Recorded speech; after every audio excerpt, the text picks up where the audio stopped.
ये बहुत प्रमुख विषय है। श्रम कानूनों में भारत सरकार ने उसका परिवर्तन करके जितने भी श्रम कानून हैं उसको 4 कोड में लाने का प्रयत्न भारत सरकार ने किया है। उसमें 4 कोड में पहला वेज कोड है, दूसरा है सोशल सिक्योरिटी कोड, तीसरा है इंडस्ट्रियल रिलेशंस कोड, चौथा है occupational safety and health and working conditions, ये चौथा कोड है।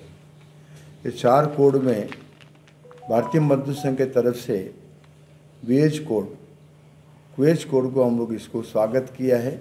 इसीलिए स्वागत किया है, देश भर के जो मजदूर हैं विभिन्न राज्यों में विभिन्न मिनिमम वेजेस मिलने के कारण वर्करों का बहुत शोषण होता है।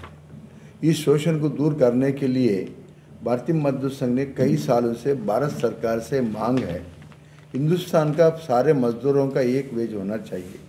Skilled, semi skilled, unskilled, highly skilled जो कैटेगरी ऑफ एम्प्लॉयमेंट है, सारे मजदूरों का विभिन्न राज्यों से अलग अलग तनख्वाह नहीं होने के कारण अभी का उदाहरण के लिए कुछ राज्यों में तनख्वाह कम है, बहुत कम होने के कारण उस राज्य में जो काम करता है मजदूर को बहुत शोषण है। इसीलिए नया जो वेज कोड बनता है इसमें भारत सरकार ने एक योजना किया है, national floor minimum wage. Bharat सरकार की तरफ से एक मिनिमम वेज तय करेगी, उस वेज से कम कोई राज्य नहीं देना चाहिए। इसके कारण अगर कोई राज्य को ज़्यादा देना चाहता है उससे ज़्यादा दे सकता है। ऐसे एक निर्णय इस नया कोड में आया है।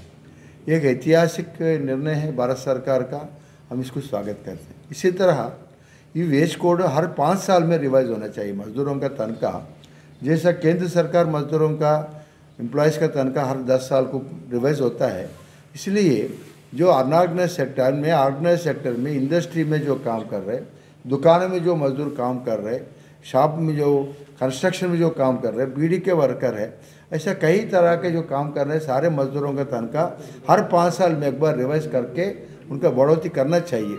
इसके लिए भी सरकार ने मान लिया है। तीसरा उपलब्धि है, इनके सारे मजदूरों को महंगाई भत्ता जोड़ना चाहिए। माने जैसे जैसा महंगाई बढ़ता रहता है 6 महीने में एक बार उनका महंगाई का जोड़ के महंगाई का भुगतान भी मिलना चाहिए। ऐसे एक प्रमुख विषय को लेकर भारत सरकार ने नया वेज कोड में लाया है। पुराना समय में ये विषय नहीं रहने के कारण किसी का तनख्वाह ज़्यादा, किसी का तनख्वाह कम, किसी का तनख्वाह 10 साल में रिविज़न, किसी तनख्वाह का भी रिविज़न ही नहीं होना, किसी का डीए के साथ भुगतान, किसी का डीए विदाउट डीए, तरह तरह का जो जो विसंगतियाँ है दूर हुआ है मिनिमम वेज कोड के कारण। इसलिए भारत मजदूर संघ इसको स्वागत किया है। और दूसरा विषय है कोड, सोशल सिक्योरिटी कोड। ये सोशल सिक्योरिटी कोड बहुत बड़ा कोड है। इसमें मजदूरों का जो ESI माने जो श्रम जगत को, पूरे हिंदुस्तान के पूरे श्रम जगत को सोशल सिक्योरिटी प्रोवाइड करने वाला एक कोड है। इसमें ESIC है, प्रोविडेंट फंड है, ग्रेच्युटी है, ये और मिनिमम इसके जितने भी कानून उनके उपलब्धि 9 कानून इसमें, पुराने कानून 9 कानून इसमें हैं। विस्तार से इसको हम समय के कारण सभी विषय नहीं बोलते हुए हम इस कानून को हम स्वागत किया है। इसीलिए स्वागत किया है, मूल बिंदु समझना चाहिए। हिंदुस्तान को आज़ादी मिलकर 75 बरस हुआ है। पूरे हिंदुस्तान में ESI में कवर्ड एम्प्लॉयज़ केवल 3.5 करोड़ है भारत सरकार के हिसाब से। 50 करोड़ का मजदूर हिंदुस्तान में भारत सरकार के हिसाब से 50 करोड़ मजदूरों में केवल 3.5 करोड़ ESI का भुगतान मिलता है। उसी तरह प्रोविडेंट फंड में 50 करोड़ हिंदुस्तान का आबादी में, हिंदुस्तान मजदूरों में केवल 7.5 करोड़, लगभग 8 करोड़ लोगों को अभी ये प्रोविडेंट फंड का इसका बेनिफिट मिलता है। 75 बरस के बाद भी इतना कम मात्रा में मजदूरों को ESI का प्रोविडेंट फंड का भुगतान जो है केवल 10% से कम है। 10% से कम मजदूरों को मिलना ESI में, उसे लगभग 14% 15% प्रोविडेंट फंड का ये बेनिफिट मिलना ये गलत है। इसलिए भारतीय मजदूर संघ का निर्णय है, इसका पूरा जो कंडीशन है ESI का कंडीशन हटाओ, प्रोविडेंट फंड का जो लागू करने का जो कंडीशन का हटा के सारे मजदूरों को लागू करना, इसके लिए भारत सरकार ने मान लिया।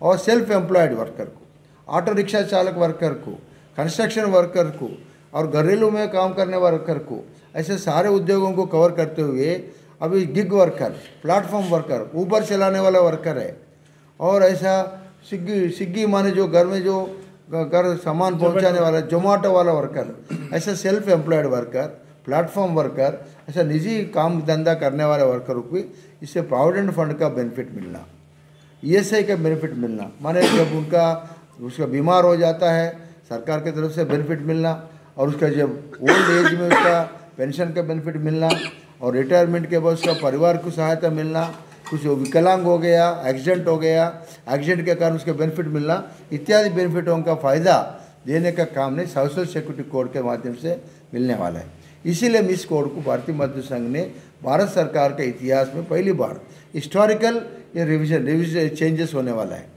केवल कम मजदूरों को मिलने वाला जो प्रावधान सारे मजदूर जगत को मिलने का एक प्रावधान अभी मिलने वाला है। इसलिए दूसरा सोशल सिक्योरिटी कोड को भी भारतीय मजदूर संघ ने इसको लागू करना चाहिए, ऐसा मजदूर हित जो निर्णय हुआ इसको हम लोग इसको लागू करने के लिए भारत सरकार को मांग कर रहे हैं। जो कुछ विषय है इंडस्ट्रियल रिलेशंस कोड, उसमें जो आज भारत सरकार ने कई विषय के ऊपर हमने परिवर्तन करने के लिए मांग किया है। Occupational safety and health and working conditions code में भी परिवर्तन करने के लिए भारत सरकार की तरफ से भारतीय मजदूर संघ ने लगभग 300 मुद्दे के ऊपर हमारे जो इसका ऑब्जेक्शंस दिया है। कुछ मांग भारत सरकार ने माना है और कुछ मानना है, इसलिए इस विषय को मानने के बाद ही इंडस्ट्रियल रिलेशंस कोड में लागू करना ऐसा विषय है। इसमें प्रमुख विषय है किसी कारखाना बंद करने के लिए अभी तक जो प्रावधान है, सबसे ज़्यादा वर्कर अगर किसी इंडस्ट्री में काम करता है तो सरकार का अप्रोप्रिएट गवर्नमेंट का परमिशन चाहिए। विदाउट गवर्नमेंट का परमिशन वो बंद नहीं कर सकता, सबको मालिक सरकार का परमिशन चाहिए। अभी जो नया कोड में थी उसका जो थ्रेशोल्ड लिमिट है 100 से 300 तक बढ़ाया है। इसके कारण बहुत सारे इंडस्ट्रीज जैसे 300 से कम वाला जो इंडस्ट्री है उस इंडस्ट्री में मजदूर का इंडस्ट्री बंद करने के लिए या इंडस्ट्री में रिट्रेंचमेंट करने के लिए सरकार का परमिशन का आवश्यकता नहीं है। इसीलिए ये बहुत बड़ा ये वर्कर के खिलाफ हो जाने वाला है। इसीलिए हम इसका थ्रेशोल्ड लिमिट को बढ़ाने का काम जो नया आईआर कोड में चैप्टर 5B में जो आता है, इस विषय के ऊपर भारतीय मजदूर संघ का एक कड़ा आपत्ति है। इसको जरूर बदलने के बाद इसको लागू करना ऐसा हमारा एक निर्णय है। इसको बरकरार हम लिखित में सरकार को दिया। उसी तरह ऑक्यूपेशनल सेफ्टी एंड हेल्थ, इसमें बड़ा फैक्ट्रीज एक्ट का जो बड़ा मुद्दा इसमें आता है। किसी वर्कर का जो इंडस्ट्री में को काम करते समय फैक्ट्री का जो डेफिनेशन है अभी तक है, उसका थ्रेशोल्ड लिमिट को डबल किया है, दुगना किया है। माने जिस इंडस्ट्री में 20 से ज़्यादा काम करने वाले मजदूर को फैक्ट्री मानते हैं, अभी तक 10 जगह अगर 10 मजदूर जिस इंडस्ट्री में काम करते हैं पावर के सहायता से, माने जो आज बिजली का सहायता से जो इंडस्ट्री चलती है 10 से ज़्यादा उसको फैक्ट्री मानते हैं।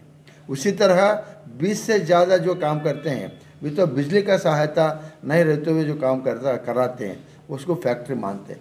उसको 10 को 20 का जगह बढ़ाया सरकार ने। अब बाहर से बिजली वाला चलाने वाले 20 को 40 किया है।